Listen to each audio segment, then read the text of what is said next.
Evangelio del día. Evangelio según San Mateo. MT 22, 34, 40.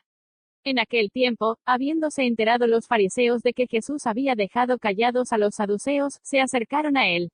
Uno de ellos, que era doctor de la ley, le preguntó para ponerlo a prueba: Maestro, ¿cuál es el mandamiento más grande de la ley? Jesús le respondió: Amarás al Señor, tu Dios, con todo tu corazón, con toda tu alma y con toda tu mente.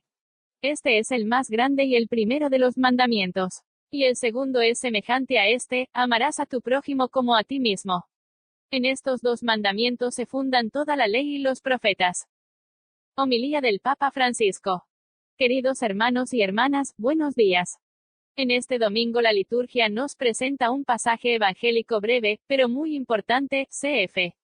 Mateo 22, 34, 40. El evangelista Mateo cuenta que los fariseos se reúnen para poner a prueba a Jesús. Uno de ellos, un doctor de la ley, le dirige esta pregunta: Maestro, ¿cuál es el mandamiento mayor de la ley? 36. Es una pregunta insidiosa, porque en la ley de Moisés se mencionan más de 600 preceptos. ¿Cómo distinguir, entre todos esos, el gran mandamiento?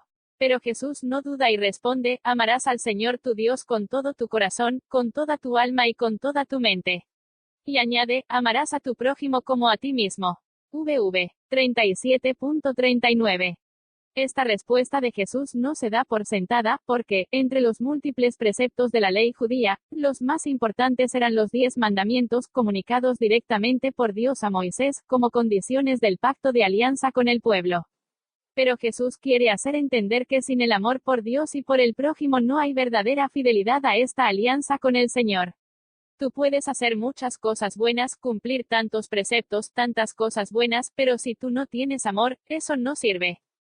Lo confirma otro texto del libro del Éxodo, llamado Código de la Alianza, donde se dice que no se puede estar en la alianza del Señor y maltratar a aquellos que gozan de su protección. ¿Y quiénes son estos que gozan de su protección? Dice la Biblia: la viuda, el huérfano y el extranjero, el migrante, es decir, las personas más solas e indefensas. Cf. Éxodo 11, 20, 21. Respondiendo a aquellos fariseos que le habían preguntado, Jesús intenta también ayudarles a poner orden en su religiosidad, a restablecer aquello que verdaderamente cuenta y aquello que es menos importante. Dice Jesús: de estos dos mandamientos pendan toda la ley y los profetas. Mateo 22, 40. Son los más importantes y los demás dependen de estos dos. Y Jesús vivió precisamente así su vida, predicando y obrando aquello que verdaderamente cuenta y es esencial, es decir, el amor. El amor da impulso y fecundidad a la vida y al camino de fe. Sin amor, tanto la vida como la fe permanecen estériles. Aquello que Jesús propone en esta página evangélica es un ideal estupendo, que corresponde al deseo más auténtico de nuestro corazón. De hecho, hemos sido creados para amar y ser amados.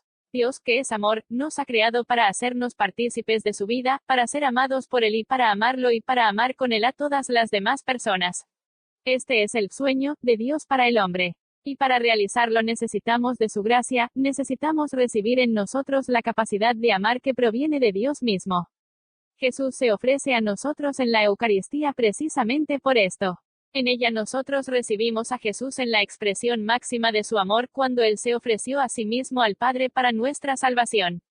Que la Virgen Santa nos ayude a acoger en nuestra vida el gran mandamiento, del amor de Dios y del prójimo.